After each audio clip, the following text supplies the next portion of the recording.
Colgate Dental Cream to clean your breath while you clean your teeth and help stop tooth decay, and Luster Cream Shampoo for soft, glamorous, caressable hair bring you Our Miss Brooks, starring Eve Arden. It's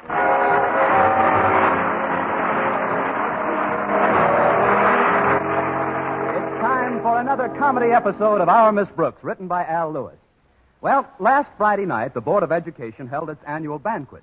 Our Miss Brooks, who teaches English at Madison High School, was one of those eligible to participate in the festivities. And this is no small honor. The school board banquet is extremely exclusive. In fact, it's only open to members of the board, principals, teachers, students, parents, and anybody else who can cough up $3 for a ticket. As if that weren't difficult enough to manage, the affair was strictly formal.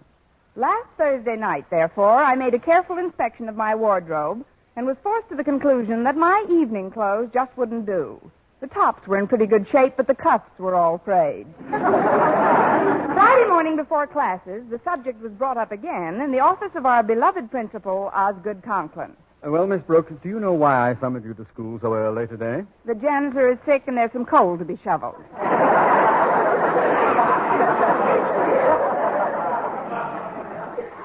No.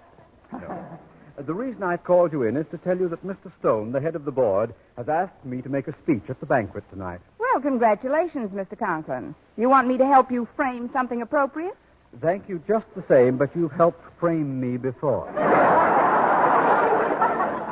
No, the speech is all written, and it emphasizes, in a subtle way, of course, the athletic as well as scholastic superiority of Madison to the other high schools in this area. Yes, sir, but where do I fit into your plans? You have in your English class one of our star baseball players. With practice about to commence any day now, Stretch Snodgrass must be kept eligible. That's a pretty large order, Mr. Conklin. Stretch isn't a very good student. Good teachers make good students, Miss Brooks. Now then, you gave a test last week on Thursday, to be exact. I remember it because my daughter Harriet received a mark of 94%. What did Snodgrass achieve? Well, he didn't get 94%, Mr. Conklin. Oh, what mark did he get? 12. 12? Isn't that a new record for the course?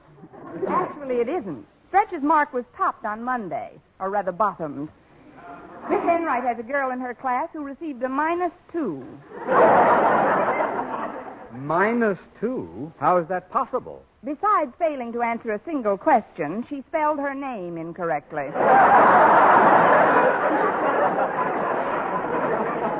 What?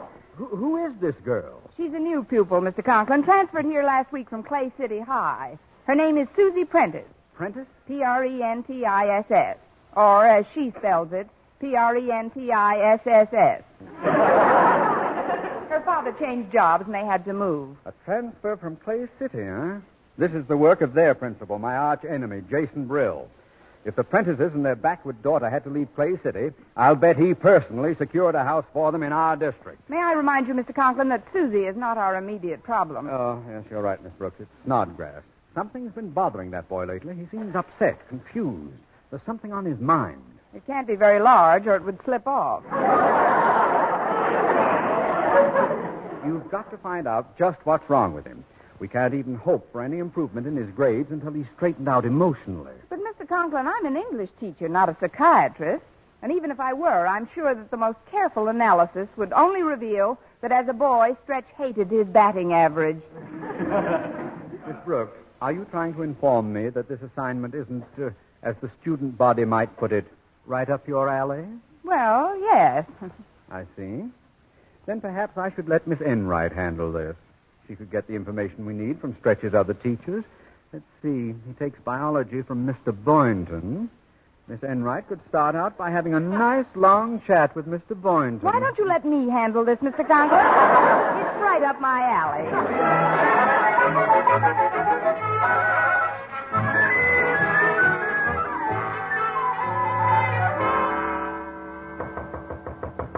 Come in. Good morning, Mr. Boynton. I just wanted to talk to you for a moment before class, but if I'm disturbing anything... Oh, come in, Miss Brooks, come in. You're not disturbing me at all. Don't sound so definite. What I wanted to see you about, Mr. Boynton, was... Oh, I'll bet I can guess. The banquet tonight. Well, I won't keep you in suspense. I'm going. Good for you. Oh, I've been looking forward to this affair for some time now. Haven't been out formal since New Year's Eve. I got the old cedar bag down last night and found my tux in pretty good shape. By the way, Miss Brooks, do you have your outfit all set for tonight? That depends. Does your cedar bag have a plunging neckline?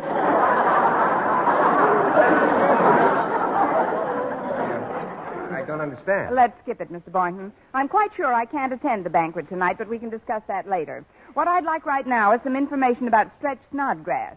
Mr. Conklin's quite concerned about his schoolwork recently. Tell me, how's Stretch doing in your biology class? Well, frankly, Miss Brooks, he's a pretty poor student. Well, money isn't everything. As a matter of fact, there's only one pupil who's giving him any competition for last place in the course. She's a new girl named Susie Prentice. Do you know her? If she spells it with 3 S's, I do. Oh, she's unbelievable. On her last test paper, she classified all animals into 3 groups: bivalves, quadrangles, and velocipedes. Isn't that amazing? It certainly is. How did she spell all those words? Well, she didn't spell them. She drew pictures of them. Well, don't discourage her. We may have another Grandma Moses on our hands. But fortunately, Susie isn't my immediate problem. It's Stretch. Mr. Conklin seems to think that something's bothering the boy enough to affect his studies. Well, so do I, Miss Brooks, and I think I know what it is. That kid's in love. In love? Who's the lucky frog? No, I'm serious. I'm positive it's love. How would you know? I mean, how can you be so sure? It's simple. You can tell by just looking at a person. You can, Mr. Boynton. Of course. When you're really and truly in love with someone, it shows all over your face. Oh, it does, Mr. Boynton.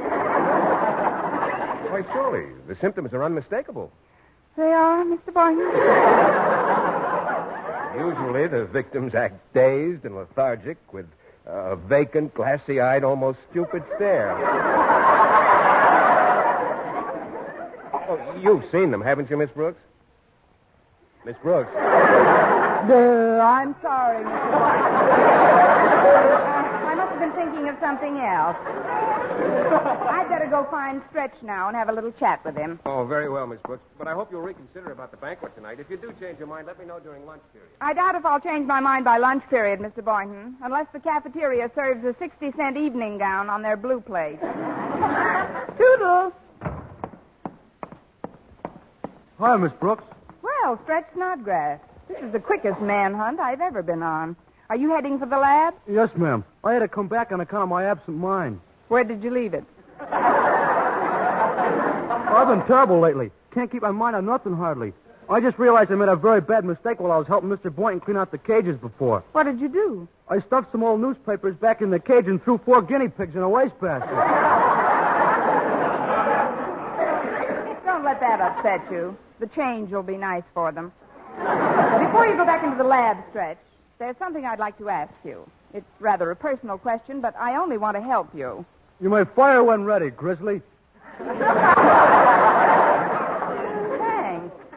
Stretch, what have you got on your... What's troubling you lately? Well, I'd rather not say, Miss Brooks. But, Stretch, maybe I can help. How could you help? You're a girl, too. Thanks again. What's wrong with my being a girl? Well, that's what my whole trouble is on account of. Oh, then it must be true. You're in love, Stretch. Oh, I sure am, boy. My folks say it's just puppy love, but I know different. I never in my whole life loved no puppy like I love this girl.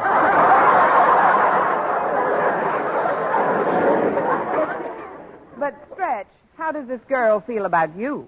Oh, I don't know, Miss Brooks. I haven't asked her yet. I was going to, though, at the banquet tonight. I even got an advance on my allowance and bought 2 tickets. But then I found out I was formal and I ain't got no tuxedo. Stretch, I have no tuxedo. I didn't expect you to have a tuxedo.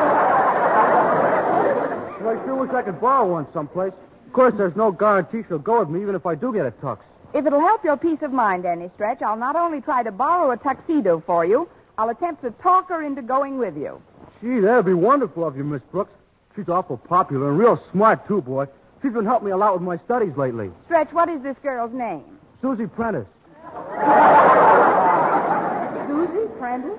Yeah, Prentiss. She She's a new student here. Have you met her yet, Miss Brooks? No, Stretch. But from what I've been able to gather, she's extremely clever.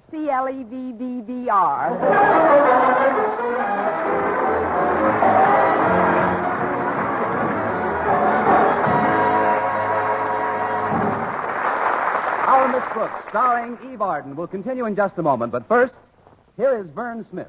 No other dentifrice offers proof of such results. Proof that Colgate Dental Cream helps stop tooth decay before it starts. 2 years' research at leading universities using Colgate Dental Cream, hundreds of case histories, makes this the most conclusive proof in all dentifrice history on tooth decay. Conclusive proof that when teeth are brushed with Colgate right after eating, Colgate Dental Cream helps stop tooth decay before it starts. Yes, the toothpaste you use to clean your breath while you clean your teeth now offers a safe, proved way to reduce tooth decay. Modern science shows decay is caused by mouth acids, which are at their worst right after eating. Brushing teeth with Colgate as directed helps remove acids before they harm enamel. Colgate Dental Cream has been proved to contain all the necessary ingredients, including an exclusive patented ingredient for effective daily dental care. Get Colgate Dental Cream today. Big economy size, only 59 cents. Always use Colgate Dental Cream to clean your breath while you clean your teeth and help stop tooth decay before it starts. Remember, no other dentifrice offers proof of such results.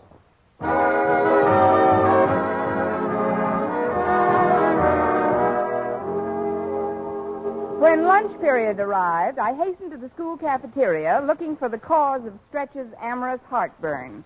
I didn't have any luck at first, but finally I sat down at an empty table, and there she was. Mind if I join you? No, ma'am, I don't mind. You're a new pupil here at Madison, aren't you? Yes, ma'am. And you must be a teacher. You're too old to be a student. Well, we're off to a nice start. You're Susie Prentice, aren't you? That's right. But how did you know? Easy. You spell it with 3 S's. But I haven't introduced myself. I'm Miss Brooks, Susie. I teach English here. Miss Brooks. I should have known. Knowed what? Known what? Well, that we get along real good. Golly, I knew I'd like you before we ever met. Just when I heard your name. Brooks. How did you know? Oh, I just love names with a lot of S's in them. Then you should get along famously with Stretch Snodgrass.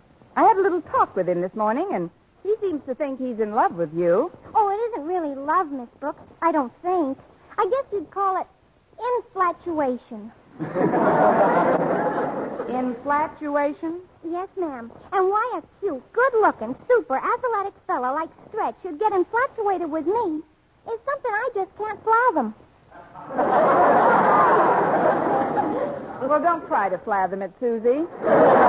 You're a girl, and he's a boy, and he's fond of you, and that's all there is to it. These kids were really meant for each other. Well, Stretch is good fun, all right, but there's one thing about him that I just seem to sense is wrong, Miss Brooks. What's that, Susie? I think he's kind of ignorant. Ignorant? Why, Susie, how can you say such a thing? Oh, please, Miss Brooks, now don't get me wrong. I'm not implying that he's stupid. Oh, I know you wouldn't infer anything like that. Well, he tries awful hard to study. I know because I've been doing my homework with him for a couple of nights now, and I've been helping him all I can. My toughest job so far is trying to learn him some grammar. I'm trying to teach him some glamour myself. Good. Maybe between us we can both learn him something. Well, if Stretch is going to be eligible for anything besides summer school, we'd better pull him out of his present depression. And that, Susie, is up to you. Well, what can I do, Miss Brooks? Go with him tonight to the board banquet. Well, I haven't got any evening clothes, and it's strictly formal. I'll try and dig something up for you. But where? Well, the same place I find Stretch a tuxedo. Will you go if I could borrow an outfit for you somewhere? Well, sure, Miss Brooks. I guess so. I guess I'd like that real good. Fine. You know, you kids won't make a bad-looking couple. You're downright pulcritudinous, Susie.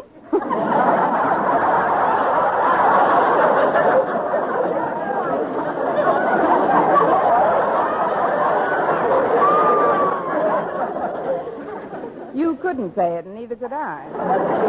That is, modesty wouldn't permit you to. Well, I've got to get down to my locker and change for my gym class, Miss Brooks. So, if you'll excuse me... Certainly, Susie. I won't be alone for long. I see Walter Denton bearing down on us. Hello, Walter. Greetings, oh fairest flower of the faculty. If I may join you and this other young lady out... Hey, she's pretty. Tuck your eyeballs back into their sockets, Walter. This is Susie Prentice, a very dear friend of a very dear friend of yours. Likewise, I'm sure.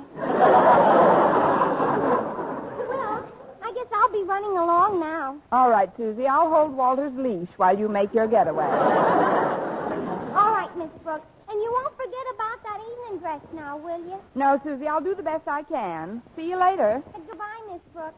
Toodle, Walter. Toodle, Susie. Say, she's a knockout, Miss Brooks. Very dynamic new material. Down, boy. She happens to be Stretch's girl. Besides, what about Harriet Conklin? Oh, Harriet's still my one and only. I was just giving Susie my man of the world routine number 7. Besides, I wouldn't do anything to hurt old Stretch. He's my pal. That's as good an opening as I've had all day. How about lending your pal a tuxedo for the banquet tonight? But I've only got one, Miss Brooks, and I'm wearing that myself. You see, I've been working after school as a delivery boy at Sherry's department store just so I could buy the tickets. And Mr. Conklin must have a rich uncle that died or something the way he's been buying clothes. Gosh, he got formals for Mrs. Conklin and Harriet and evening clothes for himself. Say, maybe Mr. Conklin has an extra tux now that he's bought a new one. No, he hasn't, Miss Brooks. He gave his old tux away. And this time he bought tails. Can't you just picture it? Mr. Conklin with tails. I usually picture him with only one tail. Jack, I've just got to get those kids some evening clothes. Wait a minute, Miss Brooks. I got an idea. Why don't you call your landlady, Mrs. Davis? Mrs. Davis? She hasn't worn evening clothes since Harding's inauguration. He was about the last Republican to get in, wasn't he? I forget. I didn't mean for you to borrow anything from Mrs. Davis, but when I picked you up yesterday, she told me your sister Angela and her brother Victor attended a formal wedding last week. Maybe they'd lend their outfits for tonight. They might, at that. It's worth a try. Let's see. Now, where's the nearest place from which I could call Mrs. Davis? Why don't you try the telephone? Walter, I don't know what I'd do without you.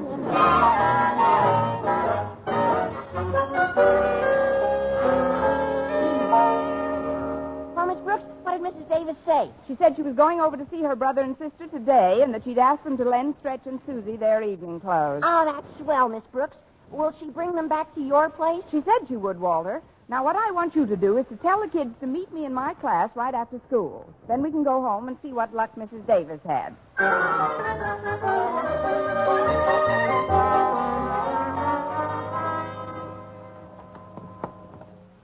Here you are, Daddy. I've typed a nice, clean copy of your speech for tonight. Thank you, Harriet. Now, run along, dear. I've got a lot on my mind. Something wrong, Daddy? I've just talked to your mother on the phone, and she has informed me that our evening clothes have not been delivered as yet.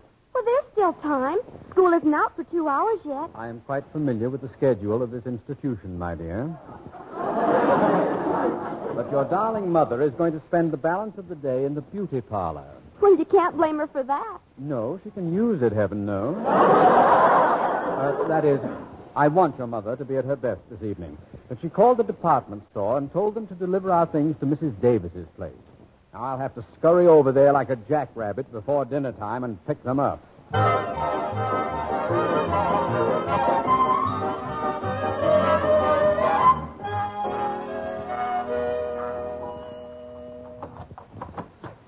on in, Susie. Stretch. We're home, Mrs. Davis. Mrs. Davis! Oh, I guess she's out shopping. Let's go into the living room, kids. Oh, look at here, Miss Brooks. Here's 2 big boxes. These must be the clothes Mrs. Davis got for us. Oh, that's right. Open one of them, Stretch, and I'll get the other one. Thank you, Susie. Here, let me help, kids. Well, what do you know? An evening gown.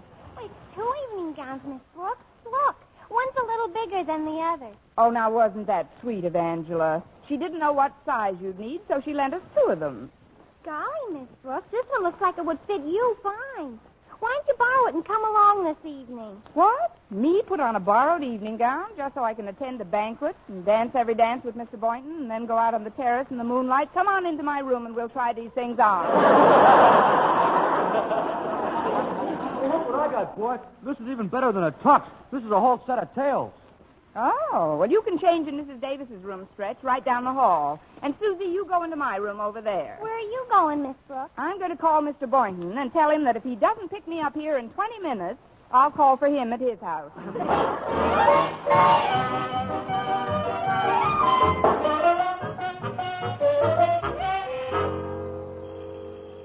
I'll be right there.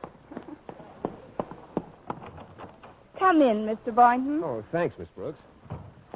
Hell, I was quite surprised when you told me you could attend the banquet tonight, but now that I... Oh, say, let me look at you. All right.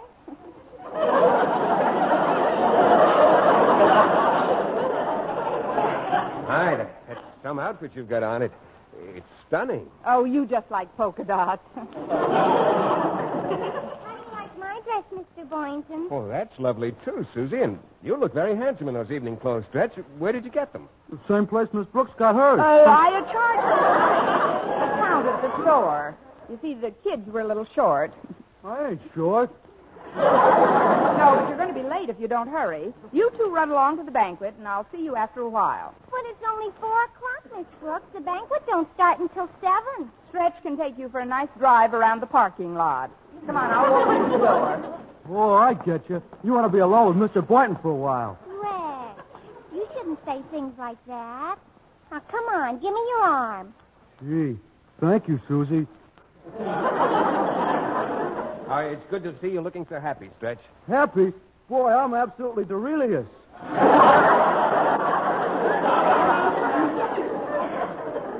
too. Well, goodbye, Miss Brooks. And thanks for everything you done. Did, Susie. Yeah, Miss Brooks. Thanks for everything you've done, dead. Well,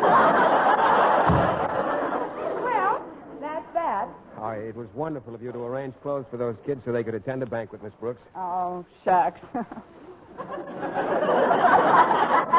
Oh, no, it shows that yours is an extremely warm personality. Come a little closer, Mr. Boynton. It's not that warm. Miss Brooks, there's something about that strapless evening gown that you have on. Well, would you answer one question for me? If it's the question I have in mind, no, that's a trade secret.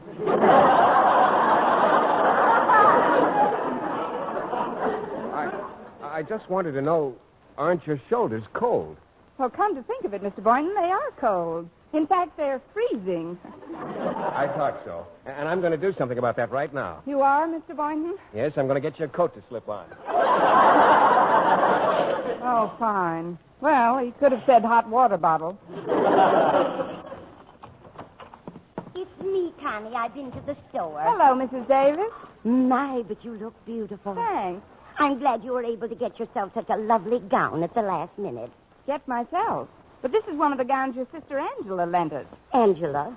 She wasn't at home all day. Neither was my brother Victor. But those boxes in the living room, where did they come from? They were left for Mr. Conklin. He'll be picking them up any minute. Oh, no. Oh, would you answer it, please, Connie? You're closer to the door. You mean closer to the gate. Well,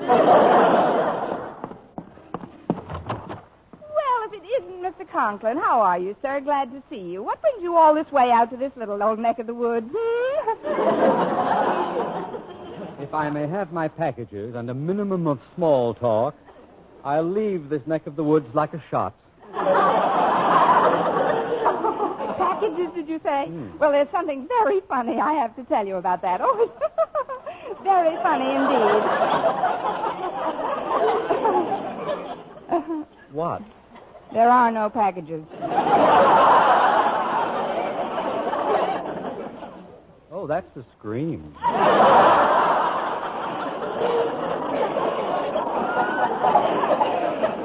Now then, if you'll kindly... There are no packages, but my wife distinctly told me she had the store deliver them. Let me put my glasses on. Now, Miss Brooks, step a little closer, please. Well,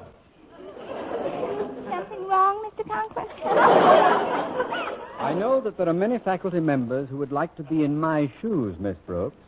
But what are you doing in my wife's gown? Please, Mr. Conklin, remember your high blood pressure. And where's my brand new full-dress suit? Take it easy, sir. Take it easy? I bought that suit to go to the banquet tonight. I know you bought it to go to the banquet, Mr. Conklin. That's why you can relax. Why? Because that's just where it is.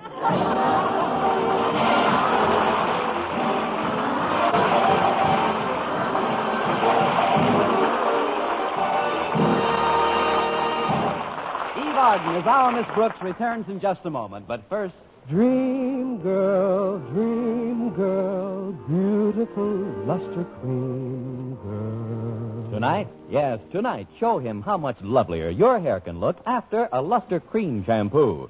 Luster Cream, world's finest shampoo. No other shampoo in the world gives you Kay Dumit's magic blend of secret ingredients plus gentle lanolin. Better than a soap, better than a liquid, Luster Cream is a dainty cream shampoo. Leaves hair 3 ways lovelier, fragrantly clean, free of loose dandruff, glistening with sheen, soft, manageable. Even in hardest water, Luster Cream lathers instantly. No special rinse needed after a Luster Cream shampoo. So gentle, Luster Cream is wonderful even for children's hair. Tonight, yes, tonight, try Luster Cream shampoo. Dream girl, beautiful luster cream girl. You owe your crowning glory to a luster cream shampoo. and now once again, here is our Miss Brooks. Well, I sat Mr. Conklin down in the living room and gave him a complete explanation and a cold compress.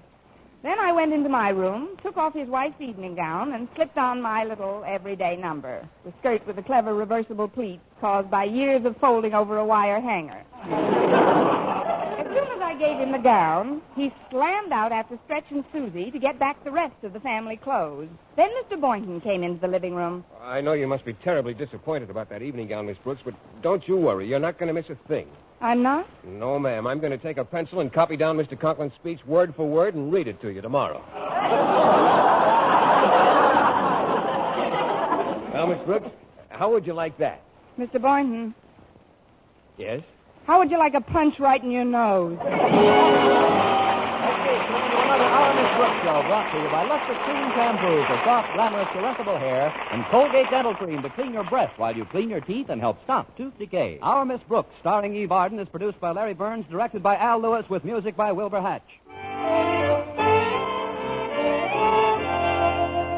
For a beauty bath that brings you glamour from head to toe, get bath-size Palmolive soap. Yes, ladies, for a velvet smooth beauty lather that caresses your skin, leaves your whole body glowing with a warm blush of fragrant loveliness, enjoy a beauty bath with bath-size Palmolive. It's perfect for your tub or shower. Just the gentlest massage over your body creates a glorious lather that leaves your skin delightful. Yes, for the most luxurious bath you've ever had. Get big bath-size Palmolive soap. This is CBS, the Columbia Broadcasting System.